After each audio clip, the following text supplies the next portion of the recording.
Bruno ကိုခေါ်မယ်ပြီးရင်ချန်ပီယံလိယူမယ်ဆိုတဲ့ ကော်မတီအားလုံးပဲမင်္ဂလာပါစစ်ပိုင်လုံး online ကျမှာအကစားသတင်းများကိုနေ့စဉ်တင်ဆက်ပေးနေပါတယ်ဘောလုံးပွဲတွေကိုကြီးပါယူကြီးစိတ်ချသောစောကစားလုပ်ပါက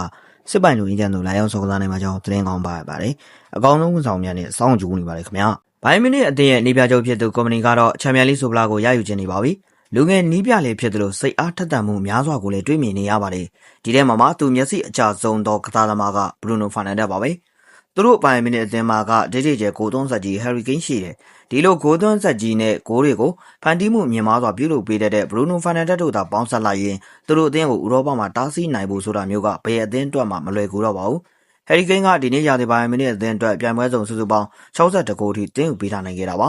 တေချာတစ်ခုက Bruno သာပိုင်မီနစ်အသင်းကိုရောက်ရှိသွားခဲ့ရင်ဘိုင်ယန်ရဲ့တိုက်စစ်အရှိန်ကိုအသင်းကိုပိန်တက်ပေးလိုက်တယ်လို့ဖြစ်နေမှာဖြစ်တယ်လို့ကြားကိုအတောင်ပံတက်ပေးလိုက်တယ်လို့လည်းဖြစ်နေမှာပါHarry Kane ကကြားဆိုရင် Bruno Fernandes ကအတောင်ပံတစုံပါပဲဒါဟာတွေးကြည့်ရုံနဲ့ကိုအင်မတန်မှကြောက်စရာကောင်းလွန်းတဲ့ဘိုင်ယန်ရဲ့တိုက်စစ်ကြီးဖြစ်လို့နေခဲ့ပါပြီတကယ်လဲထိတ်လန့်စရာကောင်းလွန်းနေပါလေတစ်ဖက် United ဘက်ကိုတွေးကြည့်ရမယ်ဆိုရင်လည်း United ကနောက်နေ့ရာသီမှာ Champions League ကစားရမယ်ဒီတော့သူတို့အသင်းဘက်ကလည်းသူတို့ရဲ့အဓိကကစားသမားလေးဖြစ်တယ်လို့သူတို့အသင်းရဲ့အသင်းကောင်းဆောင် Bruno Fernandes ကိုလုံးဝ